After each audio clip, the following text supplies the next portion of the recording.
हाँ जी सर। तो आज हम लोग जो बात करेंगे वो एबनॉर्मल मोलर मास की बात करेंगे।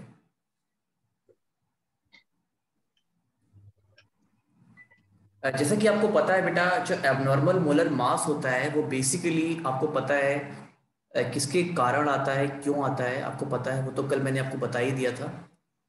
एक तो जी सर। के कारण आता है और एक बेटा आपका एसोसिएशन के कारण आता है। यही दो रीजन होते हैं जिससे कि हमारा ये आता है। अब इसको सॉल्व करने के लिए, एबनॉर्मल मोलर मास को कैलकुलेट करने के लिए हमारे पास एक साइंटिस्ट हुए वनठॉफ।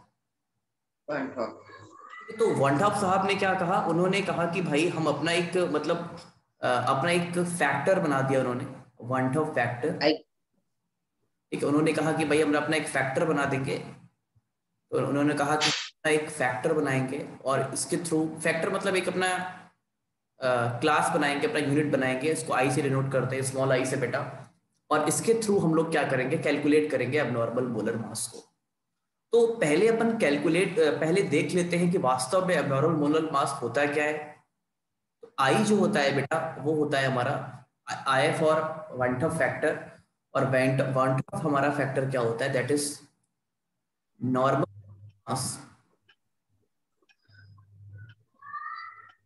Upon abnormal molar mass.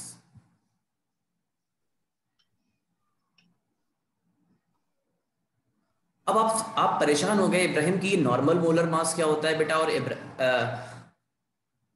Abnormal molar mass क्या होता है। तो याद रखना है बेटा, नॉर्मल मोलर मास का मतलब होता है ऐसा मास या ऐसा, एक सेकंड बस, ये कुछ कैसा, हाँ, ऐसा मास बेटा जो ऑब्जर्व किया है, जो हमने प्रैक्टिकली ऑब्जर्व किया है, जो हमने ऑब्जर्व किया है प्रैक्टिकली, या प्रैक्टिकली हमने ऑब्जर्व किया है।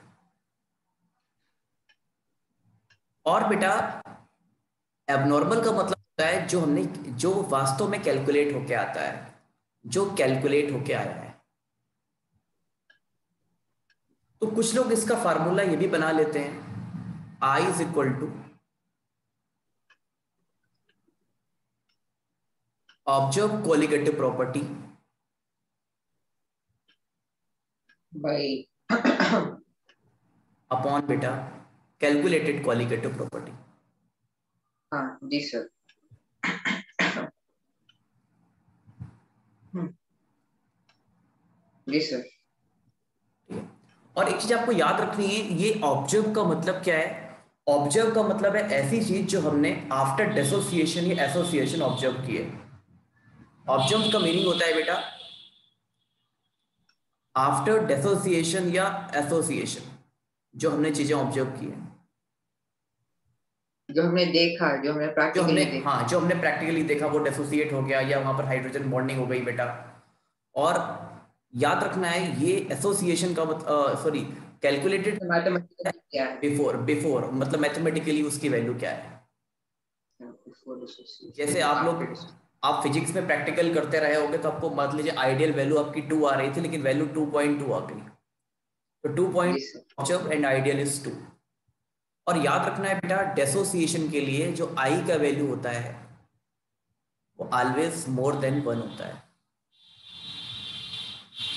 अच्छा। जो एसोसिएशन होता है बेटा वहां पर जो आई का वैल्यू होता है वो ऑलवेज लेस देन 1 होता है।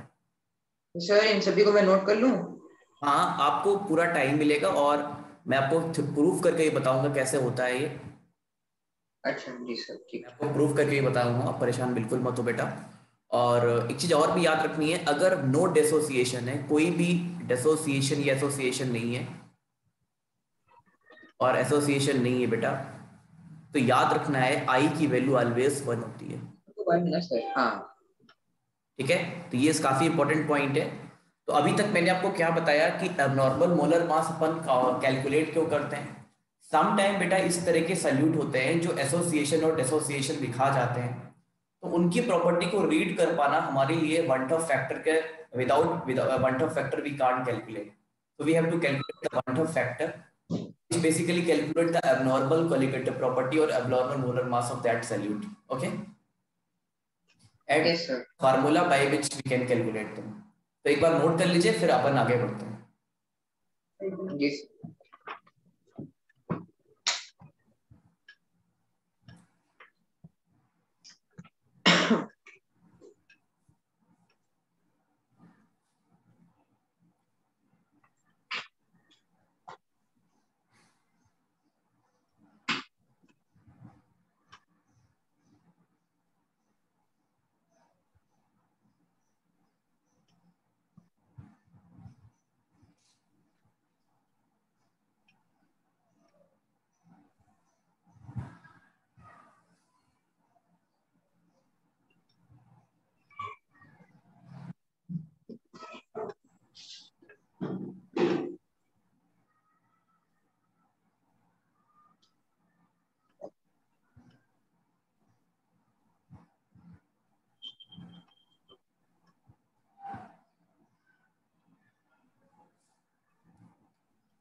कॉलिगेटिव प्रॉपर्टी बेटा। हाँ, यस सर। चलो अपन आगे बढ़ते हैं। अब मैं आपको एक एक केस डिस्कस करूंगा ताकि आपको क्लैरिटी मिलती चले। जैसे बेटा अब मैं पहला केस आपके सामने जो डिस्कस करने जा रहा हूँ वो डिसोसिएशन का डिस्कस करने जा रहा हूँ। जी यहाँ पर हम लोग आई कैलकुलेट करेंगे और याद रखना है बेटा हमारा जो डिसोसिएशन होता है वो दो तरह का डिसोसिएशन होगा। कैसा? एक होता है कंप्लीट डिसोसिएशन, कंप्लीट डिसोसिएशन बेटा, और एक होता है पार्शियल डिसोसिएशन।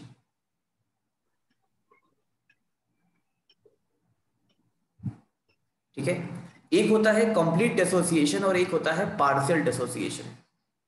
देखिए कंप्लीट डिसोसिएशन में क्या होता है, कंप्लीट डिसोसिएशन का मतलब होता है बेटा जहां पर स्ट्रॉन्ग एसिड, स्ट्रॉन्ग बेस और बेटा न्यूट्रल सॉल्ट आपके लगते हैं जो स्ट्रॉन्ग एसिड स्ट्रॉन्ग बेस से बनते होते हैं। और पार्शियल में क्या होता है जहां पर वीक एसिड और वीक बेस बेटा लगते हैं।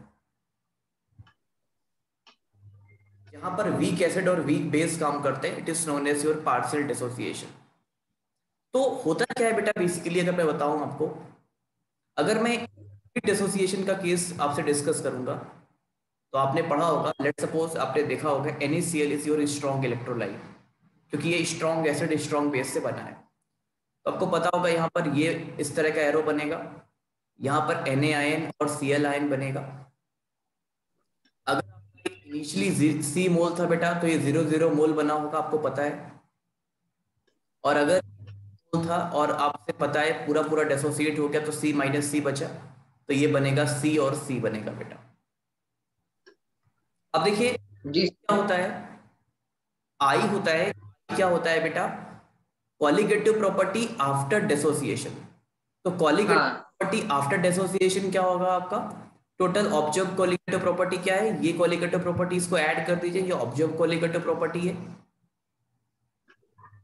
ये हमारी ऑब्जर्व कैलकुलेट प्रॉपर्टी है, that is C plus C upon calculated में ऊपर वाली आ जाएगी, कैलकुलेटेड मतलब पहले, तो ये बेटा, और आई की वैल्यू यहां से आ जाएगी 2C/2 और आई की वैल्यू क्या आ जाएगी 2 आ जाएगी।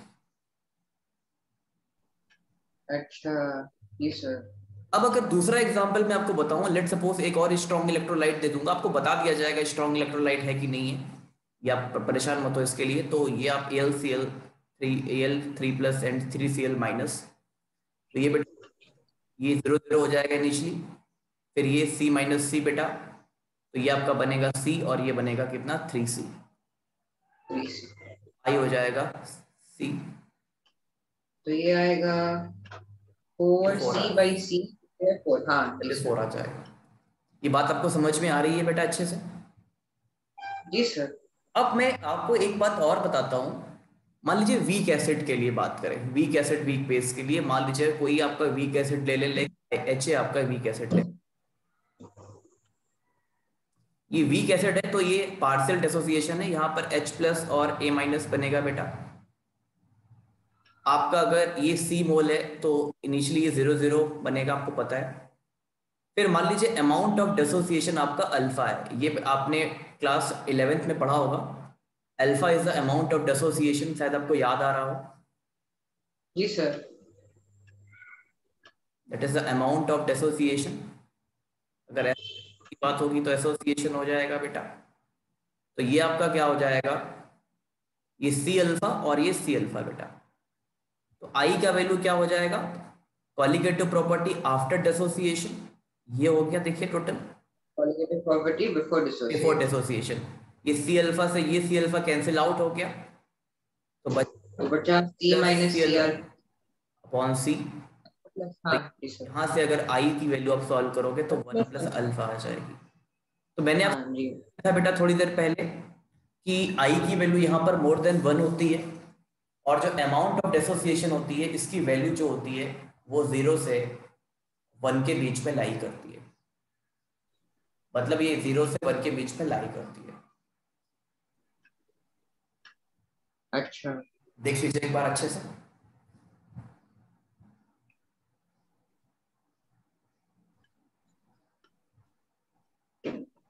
जी सर। तो आपको एक बात यहाँ पर समझ में आ रही होगी बेटा, यहाँ पर जो ऑब्जर्व कोलिगेटिव प्रॉपर्टी है, मतलब यहाँ पर जो ऑब्जर्व कोलिगेटिव प्रॉपर्टी है वो नॉर्मल कोलिगेटिव प्रॉपर्टी से ज्यादा आएगी, क्योंकि आई की वैल्यू मोर देन 1 है। जी सर। कोई दिक्कत? No sir. नोट करना चाहेंगे आप? अच्छा ठीक, जी सर। कर लीजिए। आपको यहाँ पर क्या करना है, यहाँ पर आपको ऐसा करना है। तो एसोसिएशन का केस एक बार डिस्कस करते हैं। अगर तो यहाँ पर सी था तो यहाँ पर 0 बेटा, यहाँ पर सी माइनस सी अल्फा, तो यहाँ सी अल्फा बाई 2 हो जाएगा। अगर आपसे यहाँ पर आई की वैल्यू कैलकुलेट करने को बोलूँ तो ये C minus C alpha plus C alpha by 2 upon C हो जाएगा बेटा। और तो अगर क्या आएगा, बोलो सी अल्फा बाई 2 सी का minus whole C divide. Alpha by 2 upon C हो जाएगा। और इसको अगर सॉल्व करेंगे बेटा आई के लिए तो ये हो जाएगा 1 माइनस अल्फा बाई 2 हो जाएगा। अच्छा हाँ हाँ। बट ऑब्वियस है यहाँ पर जो आई की वैल्यू है वहां पर लेस देन 1 हो जाएगी। हाँ हाँ। और एक चीज आपको मैंने आपको बता देना चाहिए मुझे अब शायद, अगर एसोसिएशन या डिसोसिएशन नहीं है, जैसे ग्लूकोज है, आपको पता है ग्लूकोज है, ये डिसोसिएट और एसोसिएट नहीं करेगा, आपको पता ही है ग्लूकोज ये तो आयनिक कंपाउंड है नहीं बेटा। तो यहाँ पर जो आई की वैल्यू इस तरह के कंपाउंड के लिए कितनी होगी, 1। तो चाहे तो इस बात को लिख लीजिए, compounds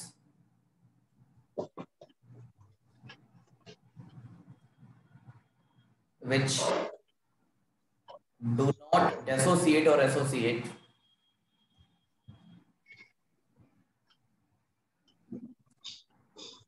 are having I is equal to 1। वहां पर जो क्वांटम फैक्टर है वो 1 होता है। मतलब यहाँ पर बेटा ऑब्जर्व प्रॉपर्टी कैलकुलेटेड के इक्वल होती है। यहाँ पर जो ऑब्जर्व कोलिगेटिव प्रॉपर्टी है वो कैलकुलेटेड के इक्वल होती है। जी जी बिल्कुल। वैसे भी इसको याद रख सकते हैं,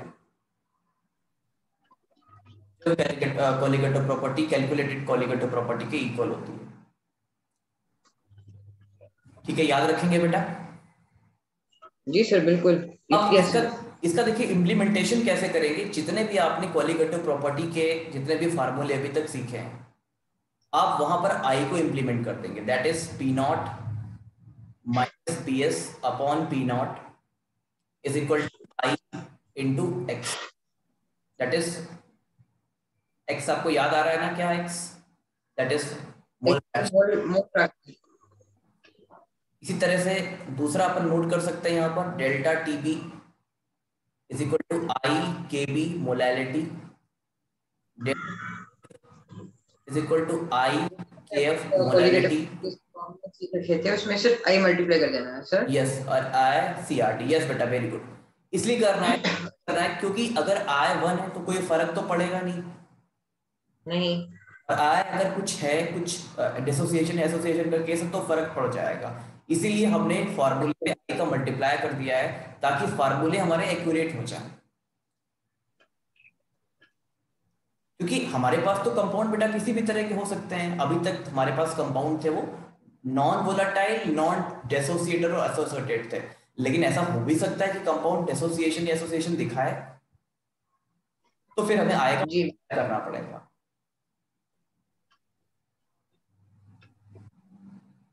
नोट करना चाहेंगे आप? बढ़िया सर। कर लिया, ठीक है, आगे बढ़ा जाए फिर। बिल्कुल सर। चलिए अब हम एग्जांपल्स पे बात करेंगे, और एग्जांपल आपका दिया हुआ है 2.12। एग्जांपल आपका दिया है 2.12। ये आपको एग्जांपल दिखाई दे रहा है बेटा? हाँ जी sir. 2 please. grams of benzoic acid dissolved in 25 grams of benzene shows a depression in freezing point equal to 1.62 kelvins. The mole depression constant for benzene is 4.9 kelvins kilojoule per mole. What is the percentage association of acid if it forms dimer in solution? Dimer मतलब दो मोल वाला ना sir? हाँ हाँ, देखो बेटा, पहली चीज यहाँ कुछ कुछ बातें हमें याद रखनी है कि यहाँ पर बेंजोइक एसिड का एसोसिएशन हो रहा है, यहाँ बोर्ड पर दिखेगा, यहाँ पर एसोसिएशन का केस है। और बेटा यहाँ पर हमें कैलकुलेट क्या करना है, what is the percentage association, मतलब हमें अल्फा की वैल्यू कैलकुलेट करनी है। अल्फा चाहिए होता है हमें, तो आपको पता है बेटा without i we can't calculate alpha, तो हमें आई चाहिए, और आई चाहिए तो हमें ऑब्जर्व मॉलिक्यूलर मास और कैलकुलेटेड मॉलिक्यूलर मास चाहिए होता है बेटा। यस और नो? यस बिल्कुल सर। देखिए हो क्या रहा है, यहाँ पर हो क्या रहा है, बेंजोइक एसिड के 2 मॉलिक्यूल्स लिए हुए हैं आपने, ये आपने बेंजोइक एसिड के मॉलिक्यूल लिए हुए हैं, और इसका डाइमर बन रहा है। डाइमर का मतलब होता है 2 मोल मिलकर 1 मोल बना देते हैं, ऐसे बन रहा है। ओके। तो अगर हमें आई यहाँ पर कैलकुलेट करने को आ जाए, तो अभी आपको पता है मैंने पिछले केस में आई कैलकुलेट किया था डाइमर के लिए, that is 1 minus alpha. Two था शायद सर। डायरेक्ट में आई निकाल सकते, हाँ ठीक है। जी सर, समझ गया सर। बट आई आई जब तक पता होगा तो आई क्या होगा, आई होगा आपका that is normal molar mass या नॉर्मल कोलिगेटिव प्रॉपर्टी, जो भी आप लिखना चाहें, अपॉन एबनॉर्मल मोलर मास या कैलकुलेटेड वाला।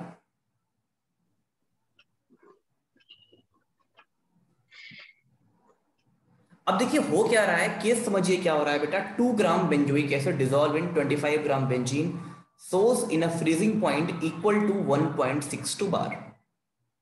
मतलब यहां पर हमें क्या करना है, यहां पर हमें इसका बेंजोइक एसिड का हमें 2 ग्राम लेना है। 2 ग्राम बेंजोइक एसिड है बेटा हमारा, और हम लोग क्या कर रहे हैं, इसको डिसॉल्व कर रहे हैं। इसको हम कहां पर डिसॉल्व कर रहे हैं, 25 ग्राम ऑफ बेंजीन पर डिसॉल्व कर रहे हैं, जी सर। ताकि क्या हो जाए, जो डेल्टा टीएफ की वैल्यू है वो 1.62 हो जाए। और 1.62 केल्विन। केएफ आपको पता है, केएफ क्या है आपका 4.9 है, 4. 4.9। केल्विन किलोग्राम मोल इनवर्स, ये है बेटा। तो एक काम कर सकते हैं ना अपन, यहां से अपन आई कैलकुलेट कर सकते हैं। कैसे? Delta TF is equal to i into K F into molality, isn't it? जी सर। तो हमारे पास आई अपन को कैलकुलेट करना है, तो that is delta TF upon K F by into molality. AF molarity. KF कितना है 1.62, सॉरी केएफ कितना है 4.9 इंटू मोलैलिटी कितना है 2 अपॉन बेंजोइक एसिड का मोलर मास हम निकालेंगे, हमें कैलकुलेट करना होगा बेटा बेंजोइक एसिड का मोलर मास। कैसे कैलकुलेट करोगे, आसान सी बात है। कैसे बेटा, that is 70 122 plus 5 plus 12 plus 32 plus 1, तो 77 प्लस ये 45 हो गया, तो ये हो गया 7 5 12, और ये हो गया आपका आई थिंक 7 5 12, और ये 7 1 2 2 आई थिंक। एक बार कैलकुलेट कर लो जरा, एग्जैक्टली ये आ रहा है कि नहीं आ रहा। 44 44 45। हाँ आ रहा है सर, सही है। अब देखो मोलैलिटी ये तो 2 इंटू बेंजीन ऊपर चला जाएगा, तो बेंजीन ये आपका चला गया, दैट इज कितना 122 इसका molar mass into benzene is 25, और ऊपर चला जाएगा आपका 1000, मतलब ये नीचे आ जाएगा 1000। यहां से आप एक काम करिए बेटा, आई की वैल्यू कैलकुलेट करिए जरा अभी बैठ कर आराम से। हाँ जी सर। आई सर की ये जो वैल्यू आपने कैलकुलेट किया करिए। है आपको, हाँ जी सर करता हूँ सर। सर हम्म। आपने जो खोला है ना सर, वो आपने मोलारिटी पकड़ रखा है ना सर, मतलब मोलैलिटी, 2 बाई। मोलैलिटी, हाँ हाँ हाँ हाँ, हाँ, ये मोलैलिटी है, कंसंट्रेशन। बिल्कुल बिल्कुल करता हूँ सर। आपका आय आ गया 0.504। अच्छा, अब आय एक्चुअली क्या है, आय जो है इसको रिलेट करिए यहां से, ये है 1 - α/2। अल्फा/2, अब अल्फा/2 आसान से पकड़ ले सकते हैं ना सर। तो बेटा यहाँ से α/2 कितना आ जाएगा, 1 - 0.50। 0.504, हाँ। तो यहाँ से जो अल्फा कि कितना आ जाएगा, 2 into 1 - 0.504। Just calculate alpha, alpha calculate करिए जरा।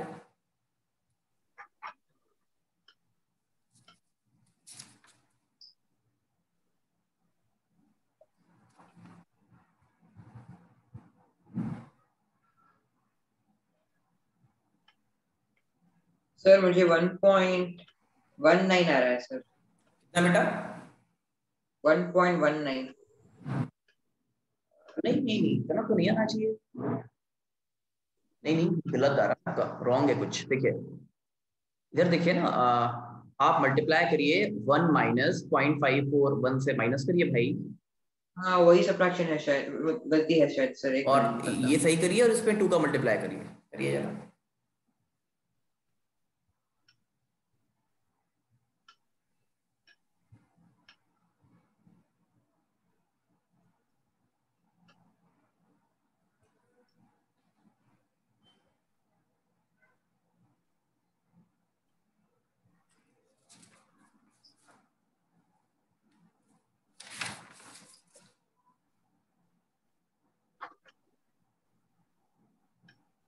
सर क्या ये सही है सर? 0.992। ठीक है, कोई दिक्कत नहीं। अल्फा आ रहा है आपका 0.992। अब आपको परसेंटेज चाहिए होता है, तो परसेंटेज में आपको क्या करना होगा, जस्ट 100 का मल्टीप्लाई कर देना है, 99.2%। मतलब जो ये एसोसिएशन हो रहा है वो इतना एसोसिएशन हो रहा है बेटा, इतना answer, this is your answer, इतना एसोसिएशन हो रहा है। डिग्री ऑफ एसोसिएशन की तरफ, हाँ। That is a degree of association, जो आपका मेन आंसर। देखो तो हमने किया क्या, अगर मैं रिकैप करूं इस क्वेश्चन को, तो सबसे पहले अल्फा आपको पता करना है, तो आय पता करना पड़ेगा, और आय पता करना है तो आय को कैलकुलेट करेंगे with the help of given data. Given data हाँ हमारा, हमने आय कैलकुलेट कर लिया, आय की वैल्यू कैलकुलेट की, अल्फा पुट किया, अल्फा निकाल दिया, और 100 का मल्टीप्लाई कर दिया। बिल्कुल सर, जी sir. Is any doubt? No doubt sir. Okay चलिए, अब आइए एनसीईआरटी की एक्सरसाइज पर, और आप आइए जरा एनसीईआरटी की एक्सरसाइज पर, और 2.33 पर आइए बेटा, 2.33।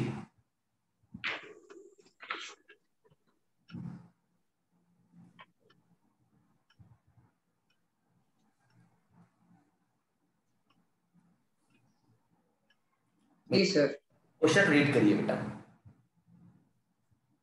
19.5 grams of CH2FCOH हाँ। is dissolved in 500 grams of water.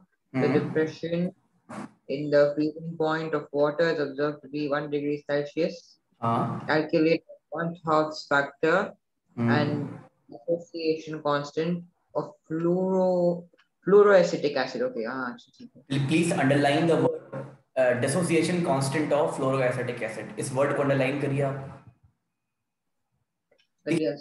आपको मैं रिलेट करता हूं क्लास 11 से।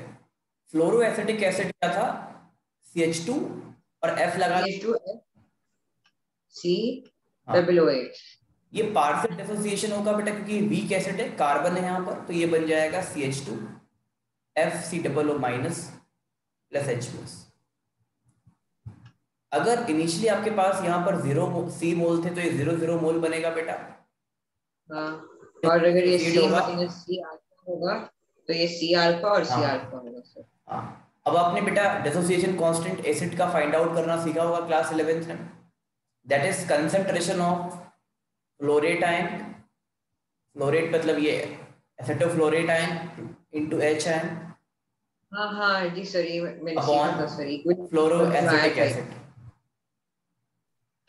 तो बेटा अगर आप इसकी वैल्यू यहाँ पर पुट करोगे तो ये आ जाएगा Ka, ये that is your C alpha, that is your upon C minus C alpha होगा C C square alpha square, C is common 1 minus alpha, that is C square upon 1 minus alpha minus. हाँ जी sir. Because बेटा आपका जो alpha होता है ना वो 1 से काफी कम होता है क्योंकि ये वीक एसिड है। तो बेटा यहाँ पर तो आप हम इसे करेंगे सर। हाँ Ka की जगह आप C अल्फा स्क्वायर पुट कर सकते हो। हाँ जी ठीक है, ये तो हमारा फाइंडिंग हुई थी, ये फाइंड आउट करना है। और want of factor find out करना है तो हमें क्या क्या फाइंड आउट करना है, ये हमारे पास अब ये हमारे जहन में बैठ गया कि I फाइंड आउट करना है और Ka फाइंड आउट करना है। अच्छा, Ka पता करने के लिए आपको पता है C पता होना चाहिए और अल्फा पता होना चाहिए। तो अल्फा बिल्कुल जब अल्फा पता होगा, जब I पता होगा बेटा। जी। और I कैसे कैलकुलेट होगा, यहाँ पर I कैलकुलेट करना सीख लेते हैं। देखो I यहाँ पर आसान है कैलकुलेट करना बेटा, सिंपल सी बात है। Colligative property after dissociation, that is C minus plus C alpha plus C alpha on C। तो यहाँ से बेटा C alpha से C alpha कैंसिल हो जाएगा, चले जाएंगे, सॉल्व करोगे 1 तो प्लस अल्फा बचेगा। 1 प्लस अल्फा। हाँ बिल्कुल, तो हमें यही आना चाहिए सर। हमें यहाँ से I कैलकुलेट कर लेना है बेटा केवल बस, और क्वेश्चन हमारा सॉल्व हो जाएगा। अब क्वेश्चन क्या है, 19 पॉइंट फ्लोरोएसिटिक एसिड है, तो फ्लोरोएसिटिक मतलब 19.5 है ग्राम में। ठीक है, इसका मोलर मास हमें चाहिए होगा, तो आप कैलकुलेट कर लेना। 12 प्लस 2 प्लस हाँ फ्लोरीन का क्या होता है सर? 18। 18। अच्छा हाँ ठीक। तो ये आ जाएगा, और वाटर का मास 500 ग्राम है, तो 500 ग्राम ऑफ वाटर हो जाएगा बेटा। और डेल्टा जो हमारा ये बॉइलिंग पॉइंट फ्रीजिंग पॉइंट का ये है, तो दैट इज योर हो जाएगा 1 हो जाएगा 1 डिग्री सेल्सियस। और वाटर का केएफ आपको पता होता है, वाटर का केएफ आपको पता होता है, ऊपर ही दिया गया है वाटर का केएफ, अगर ध्यान से देखेंगे ऊपर वाले क्वेश्चन में, दैट इज 1.86 वैसे गिवन होता है, आपको याद नहीं रखना है, ये होता है बेटा। इस क्वेश्चन में नहीं दिया गया है सर। नहीं दिया गया, बट आपको याद रखना है, वो मतलब होता है बाय मिस्टेक, आपको याद नहीं रखना है बट वो दिया जाएगा। ठीक है, ओके अच्छा। आपको फार्मूला लगाना है delta TF is equal to I into KF into molality. आपको मुझे लग रहा है सब कुछ पता है एक्सेप्ट I। ठीक है, बिल्कुल। आपको I नहीं पता है, और I निकालना आसान है, लास्ट क्वेश्चन में हमने I निकालना सीखा है। तो 2 मिनट का मैं आपको टाइम दे रहा हूँ, प्लीज I निकालिए। तो अगर हम इसे सब्स्टिट्यूट करें, I का अल्फा वैल्यू आ रहा इक्वेशन है में 1.06 आ रहा है। ठीक है, तो ये आपका I आ गया, और I आपका आ रहा है 1 प्लस अल्फा, I आ रहा है 1.06, अल्फा आपको पता नहीं है तो अल्फा आ जाएगा 0.06, तो यहाँ से अल्फा हाँ जी। परसेंटेज। और तो हम इसे मतलब के पकड़ सकते हैं ना सर? हाँ, तो यहाँ से बेटा आपका C और अल्फा, C आपको पता ही है कंसंट्रेशन इज मोलैरिटी, कंसंट्रेशन की जगह आप मोलैलिटी पुट कर सकते हो। अल्फा आपका जी। तो क्या यहाँ से आपका सर नहीं सॉल्व हो पाएगा, क्या यहीं से यहाँ से आपका नहीं सॉल्व हो पाएगा बेटा, ये हो जाएगा, बिल्कुल हो जाएगा सर। हो जाएगा, बहुत अच्छे बहुत अच्छे। अब क्या हम मुझे करना है सर? नहीं नहीं नहीं करना नहीं है, आप इसको छोड़ दीजिए, आप यहीं पर इसको अपन बाद में देखेंगे।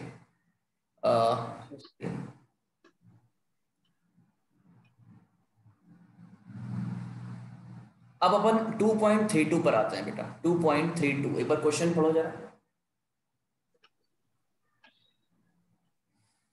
हाँ, question number 2.32, calculate the depression in freezing point of water when 10 grams of CH3 CH2 C8 Cl COOH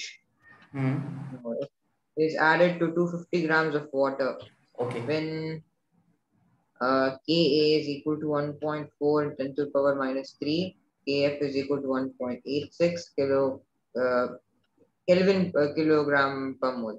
हाँ देखो बेटा, यहाँ पर आपको बोल रहा है, क्या बोल रहा है कि यहाँ पर आपको Ka गिवन है, Kf गिवन है और calculate the depression in freezing point, और आपको यहाँ पर कैलकुलेट क्या करना है, आपको कैलकुलेट करना है क्या, डेल्टा Tf कैलकुलेट करना है। इसके कैलकुलेट करने के लिए आपको क्या क्या चाहिए, आपको चाहिए बेटा I चाहिए, K चाहिए और M चाहिए, मोलैलिटी चाहिए। तो Kf तो गिवन है और M भी आपका आराम से फाइंड आउट हो जाएगा, क्योंकि आपका जो मोलैलिटी यहां से आएगा वो आएगा 10 अपॉन मोलर मास बेटा, दैट इज CH3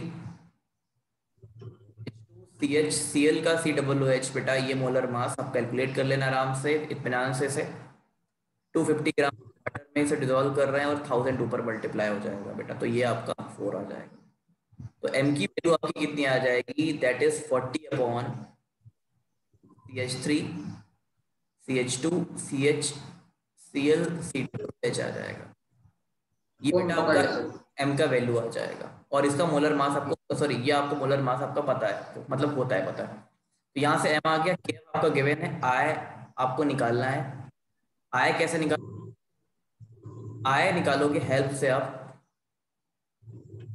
Ka की, क्योंकि K क्या है, ये आपका जो एक्चुअली में ये है that is CH2 CH Cl COOH बेटा, ये बेसिकली वीक एसिड है आपको पता है, और ये डिसोसिएट कैसे होगा, CH2 CH COO minus plus H plus. हाँ, और ये बेटा आपका I यहाँ से आराम से आ जाएगा, दैट इज 1 प्लस अल्फा। बिल्कुल ठीक है, 1 प्लस अल्फा, यहाँ से आपका I आ जाएगा 1 प्लस अल्फा। अब अल्फा कैसे आएगा, अल्फा होता है आपको पता है, थोड़ी देर पहले मैंने बताया था C अल्फा स्क्वायर। हाँ हाँ। अब देखिए आपको क्या क्या पता है, आपको K पता है, ये गिवन है, आपके पास मोलैलिटी गिवन है, अल्फा यहां से आ जाएगा रूट ओवर K/C, यहां से अल्फा आ जाएगा, अल्फा की वैल्यू आप यहां पुट करोगे तो I आ जाएगा, और I की वैल्यू आप इस इक्वेशन में पुट करोगे बेटा, इक्वेशन में आप I वैल्यू पुट करोगे तो ये आपका TF आ जाएगा, डेल्टा TF आ जाएगा। तो हो गए हैं। अब आपका एक ही टाइप का एक क्वेश्चन होगा, एक मैं और क्वेश्चन आपको बना देता हूँ यहाँ पर, चलिए मैं क्वेश्चन यहाँ पर बना देता हूँ आपको। आपको क्या है यहाँ पर, सेम अमाउंट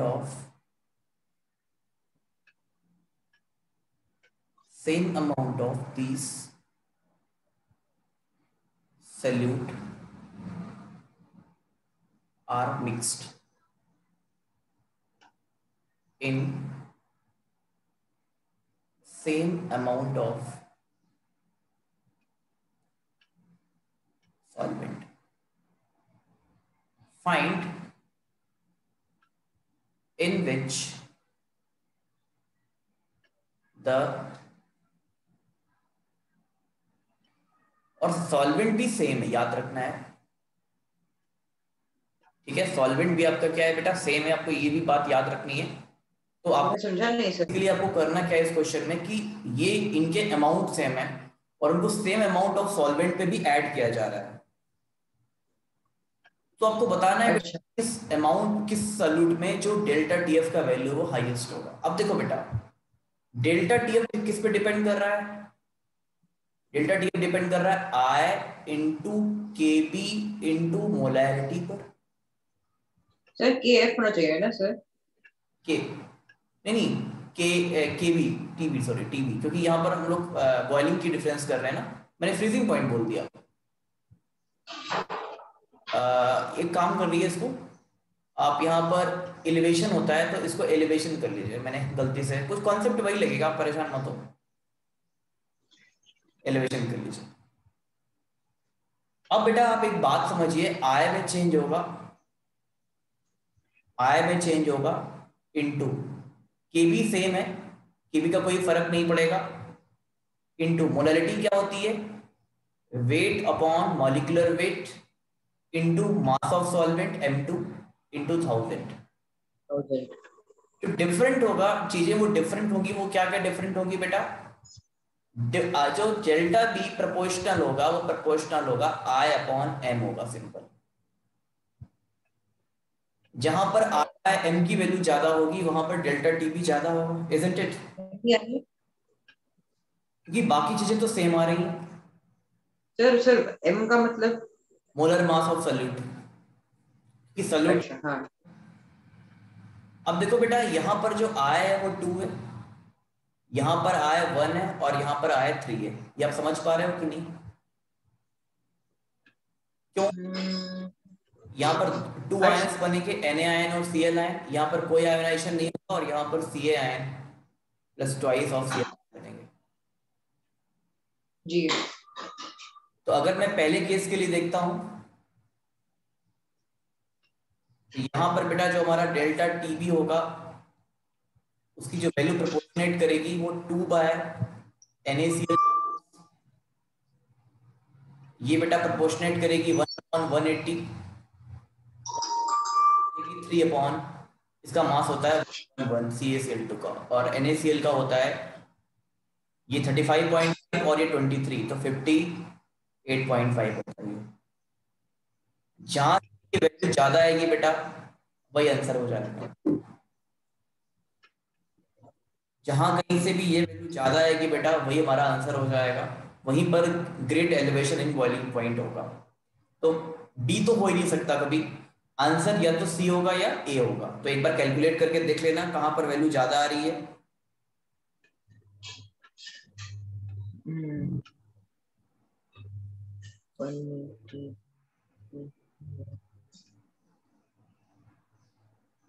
सर जहाँ तक मैं जानता हूँ इसका आंसर बी होना चाहिए ना सर?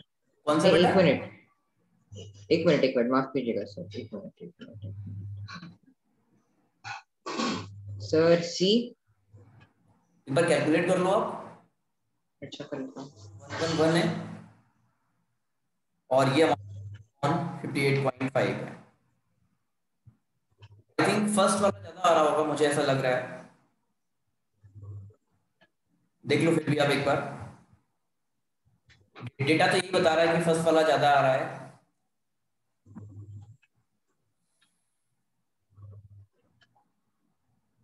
एक मिनट देखता हूँ सर।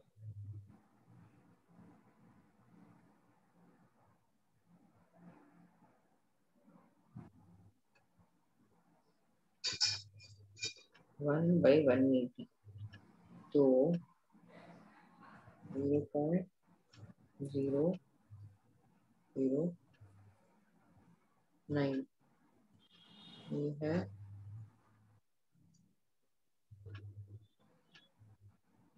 मगर क्या हम एग्जाम्पलर करेंगे?